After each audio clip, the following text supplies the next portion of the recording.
Alors, bonjour tout le monde et bienvenue au cours 10. Aujourd'hui, on va continuer et compléter la matière sur les dépenses. Alors, j'ai le petit minou qui est à côté de moi. Il est tranquille en ce moment. Espérons qu'il reste comme ça. Alors, il peut être tannant parfois. C'est le fun d'avoir un petit chat à côté de toi. Donc, au dernier cours, on avait vu un exemple où est-ce qu'on avait une assurance vie entière de 1 000 payable à la fin de l'année du décès. La première année, on avait une dépense de 8 plus 20 de G. Et la deuxième année, par la suite, on avait des dépenses de 2 plus 6 de G. Donc, comment que vous pouvez regarder ça? La façon que je vous propose, c'est que du 8 plus 20 de G de la première année, prenez 2 plus 6 de G et vous pouvez maintenant dire qu'avec les années 2 et plus la suite, ça devient maintenant une rente viagère.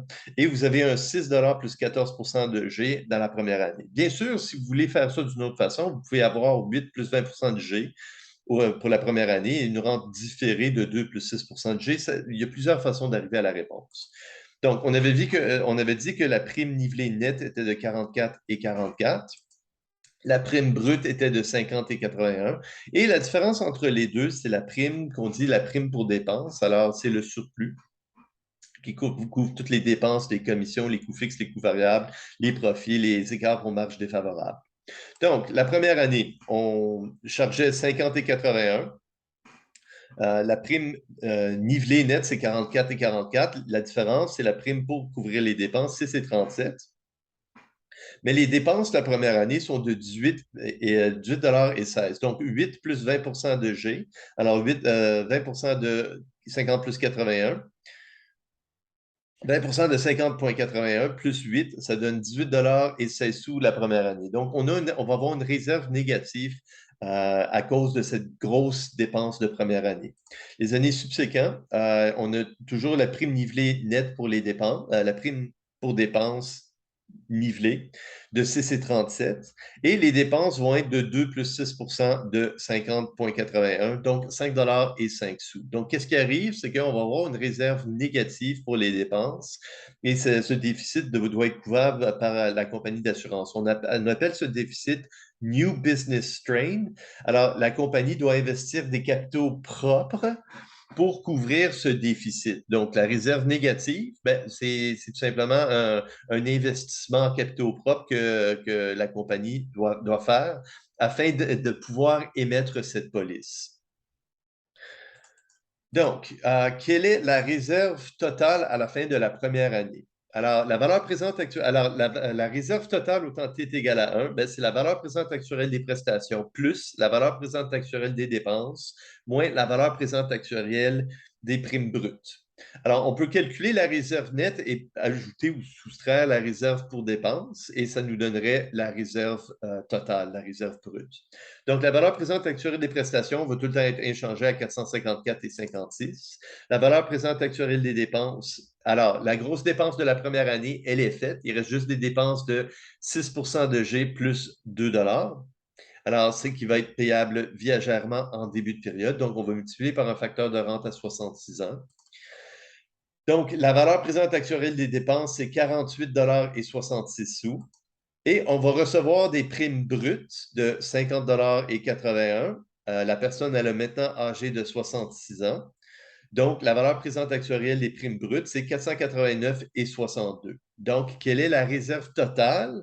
Autant t est égal à 1, ben, c'est la valeur présente actuelle des prestations plus la valeur présente actuelle des dépenses moins la valeur présente actuelle des primes brutes.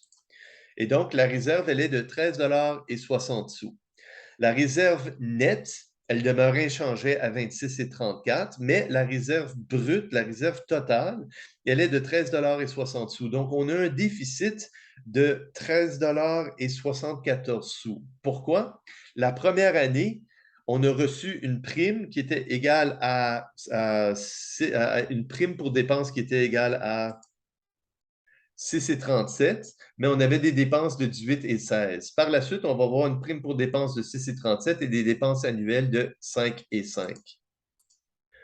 Donc, c'est pour ça qu'on a une réserve qui est négative. Donc, la réserve pour dépenses, ça va être 13 et 60, la réserve totale, moins 26 et 34, la réserve pour mortalité, la réserve nette. Et la différence entre les deux, c'est la réserve pour dépenses qui va être négative. Donc, la réserve brute, c'est égal à la réserve nette plus la réserve pour dépenses. Alors, dans les premières années, la réserve pour dépenses peut être négative. La réserve pour dépenses, vous pouvez la calculer comme la valeur présente actuarielle des dépenses moins la valeur présente actuarielle des écarts, les primes E pour dépenses. Donc, on va revenir à notre exemple parce que la mortalité suit l'illustrative life table.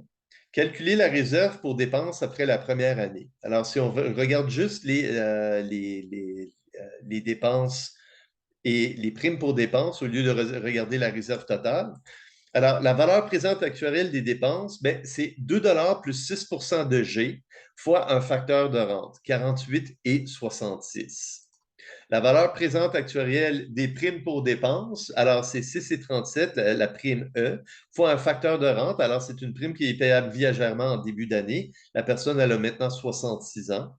Et donc, la réserve pour dépenses, ça va être égale à 48,66 moins 61,38. Et donc, la réserve pour dépenses, elle est négative, moins 12,72 $.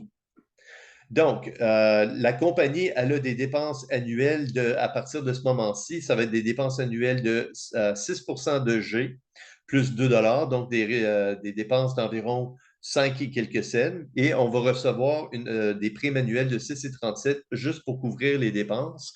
Ce surplus va venir couvrir le déficit des premières années.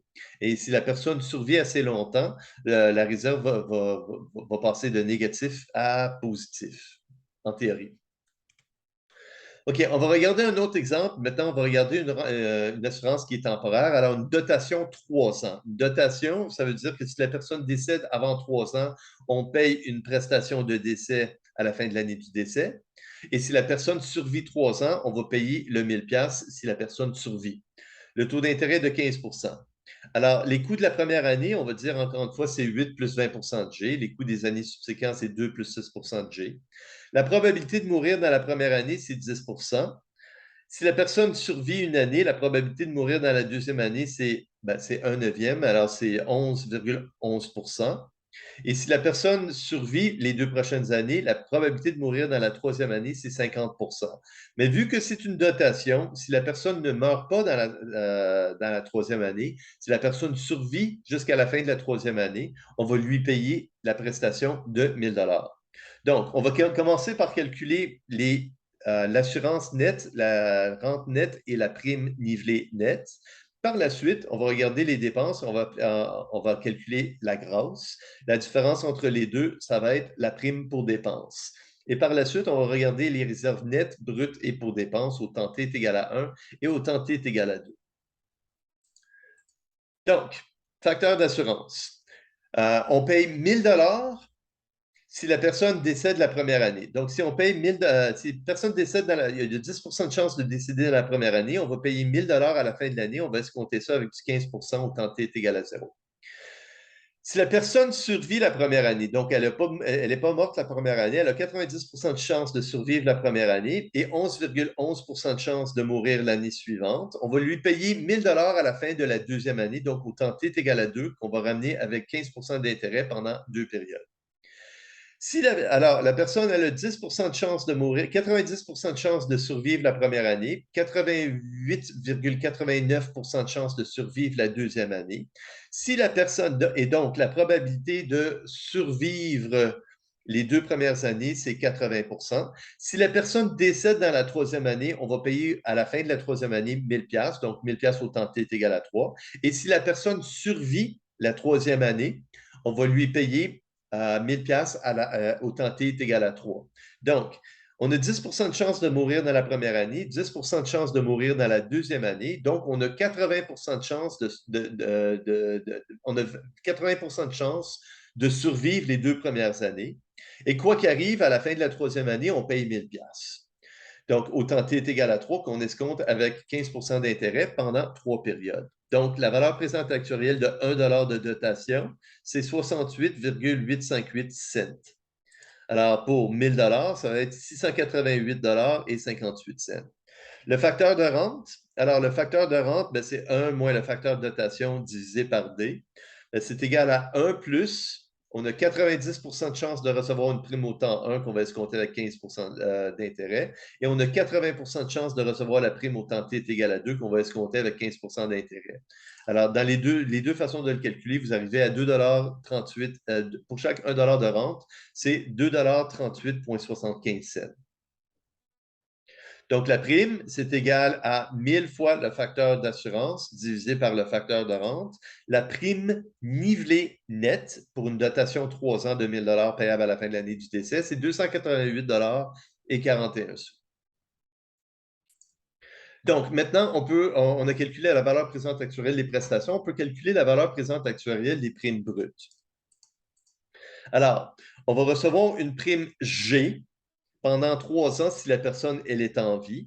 Donc, G fois un facteur de rente, 3 ans, c'est égal à la valeur présente actuelle des prestations plus la valeur présente actuelle des dépenses. Donc, la première année, c'est 20 de G plus 8 $. On va décomposer ça en 6 de G plus 2 $ qu'on va payer pendant les 3 années si la personne est en vie, plus un 14 de G plus 6 $ de plus la première année, donc autant T est égal à 0. Les dépenses sont payées en début d'année. Donc, G fois le facteur de rente est égal à la valeur présente actuelle des prestations plus la valeur présente actuelle des dépenses. On a juste un inconnu G qu'on va isoler et notre prime brute est égale à 332 et 34 sous.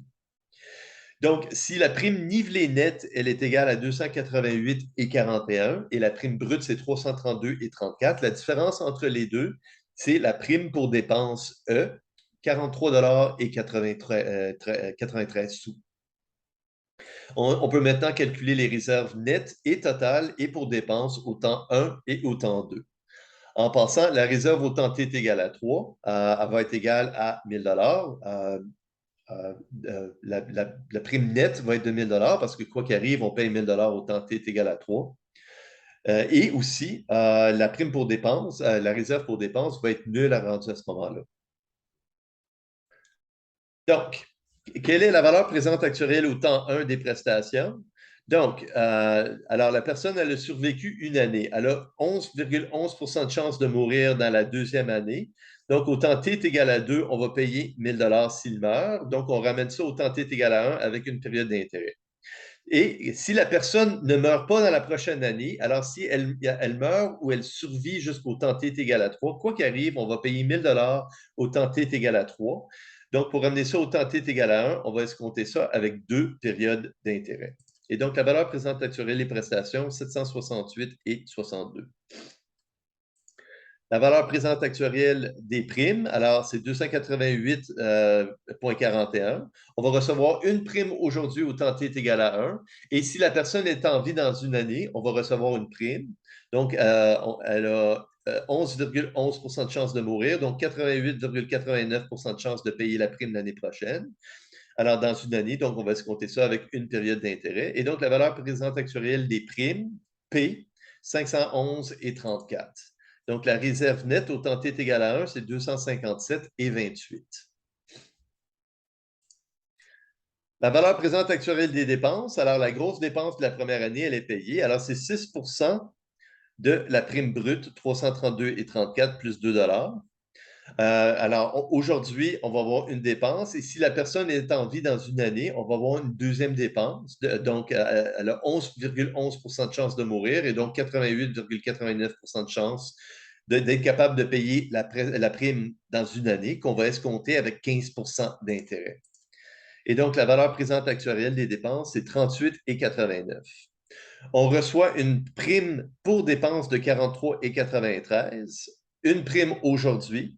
Et si la personne, elle est toujours en vie dans une période, on va recevoir une deuxième prime de 43,93 qu'on va escompter du temps 2 jusqu'au temps 1 avec 15 d'intérêt. Donc, la valeur présente actuelle des primes, c'est 77,89. Et donc, la réserve pour dépenses, ben, c'est 38,89, la valeur présente actuelle des dépenses, moins la valeur présente actuelle des primes pour dépenses, donc moins 39 $. Et donc, on peut maintenant calculer la réserve totale. Donc, c'est la réserve nette, 257 et 28, plus la réserve pour dépenses. Alors ici, la réserve pour dépenses, elle est négative, alors plus moins 39 $. Donc la réserve totale est de 218,28 $. Donc, si la compagnie d'assurance veut émettre cette police, elle doit avoir 39 $ de son capital qui est investi pour être capable de financer cette police. Quelle est la réserve au temps T est égale à 2? Alors, la personne, elle a survécu 2 ans. La valeur présente actuelle des prestations. Si la personne meurt, on va payer 1 000 $ dans une année. Si la personne survit, on va payer 1 000 $ dans une année. Donc, 1 000 $ escompté du 15 du temps 3 jusqu'au temps 2. La valeur présente actuelle des prestations, c'est 869,56. La valeur présente actuelle des primes P, alors les primes nettes, on a une prime qui va être payée aujourd'hui de 288,41. Donc, on n'a pas besoin de l'actualiser. Il y a une prime qui est payable aujourd'hui. Donc, la réserve nette, ben, c'est la valeur présente actuelle des prestations moins la valeur présente actuelle des primes. Quelle est la réserve pour dépenses? Alors, la valeur présente actuelle des dépenses, on a une dernière dépense qui est payable aujourd'hui, 6 de la prime brute plus 2 $. Donc, la valeur présente actuelle, on a une dépense de 21,94 payable aujourd'hui. On a une prime pour dépenses qui va être reçue aujourd'hui de 43,93. Et donc, la réserve pour dépenses, elle est maintenant de moins 21,99 $. Et donc, la réserve totale, ben, c'est égal à la réserve nette, 581,15, plus la réserve pour dépenses qui est négative, moins 21,99. Donc, la réserve totale, c'est 559,16. Alors, regardons maintenant un exemple où est-ce qu'au décès, il y a un coût. Alors, généralement, au décès, on a de la paperasse à remplir. Un certificat de décès doit être rempli, doit être vérifié. On doit peut-être même faire une enquête pour voir s'il n'y avait pas quelque chose de louche au décès. On doit peut-être avertir le gouvernement et respecter les lois. Alors, tout ça, ça a un coût. Et donc, au décès, on va avoir un coût supplémentaire. Donc, on va dire que ce coût au décès, on va appeler ça D. Quelle est la valeur présente actuelle de D? Mais D, c'est un coût. Alors, la personne décède pendant la Q1e année. Et à la fin de l'année, on paye une prestation. Mais entre le décès et la fin de l'année, on va lancer une enquête. Donc, on va dire qu'on va avoir un coût supplémentaire de D qui est payé. On va dire que c'est payé à la fin de l'année du décès. Donc, la valeur présente actuelle, c'est tout simplement D fois un facteur d'assurance vie entière, dans le cas d'une assurance vie entière. Donc, si on regarde notre exemple avec les dépenses de première année et des années subséquentes, on va maintenant ajouter une dépense au décès. Alors, c'est notre assurance vie entière de 1 000 $ payable à la fin de l'année du décès avec le Illustrative Life Table à une personne qui est âgée de 65 ans. Alors, on a les mêmes dépenses que tantôt, mais on va tout simplement ajouter, c'est le même exemple, mais notre troisième exemple maintenant, elle va avoir un coût au décès de 10 $. Calculé G. G doit nécessairement être plus grand que la prime qu'on a regardée dans une situation où on n'avait pas 10 $ supplémentaires à payer. Donc, la valeur présente actuelle des prestations de décès demeure inchangée. La valeur présente actuelle, alors la prime P va rester constante à 44,44. Quelle est la valeur présente actuelle des dépenses? Alors, on a des dépenses annuelles de 2 plus 6 de G qui sont viagères en début de période, donc on va multiplier par un facteur de rente à 65 ans. En plus, pour la première année, on a 8 plus 20 de G, alors la différence entre le 2 plus 6 de G, alors c'est 6 plus 14 de G de plus la première année, donc c'est payé au temps T est égal à 0, pas besoin de l'actualiser, plus 10 $ qui est versé à la fin de l'année du décès, donc pour un facteur d'assurance vie entière. La valeur présente actuelle des grosses, c'est la prime G qui est chargée à 65 ans, viagèrement en début de période, donc pour un facteur de rente à 65 ans, 9,8969. Donc, la valeur présente actuelle des primes brutes, c'est égal à la valeur présente actuelle des prestations plus la valeur présente actuelle des dépenses. Donc, valeur présente actuarielle des primes brutes, elle est égale à la valeur présente actuarielle des prestations de décès, plus la valeur présente actuarielle des dépenses. Encore une fois, on a juste une inconnue G qu'on peut résoudre et ça nous donne G qui est égal à 51,29. Remarquez que c'est un peu plus grand que la prime du deuxième exemple qu'on avait fait, lorsque celui qui n'avait pas le 10 de coût à la fin de l'année du décès. Donc, on a une prime G. Encore une fois, les réserves au temps 1 et au temps 2 sont calculées de la même façon. Donc, alors la prime nette, la prime nivelée nette, 44 et 44, la différence entre les deux, c'est la prime pour dépenses de 6,85. Alors, la prime nivelée nette demeure inchangée. La prime pour dépenses, elle passe maintenant à 6,85.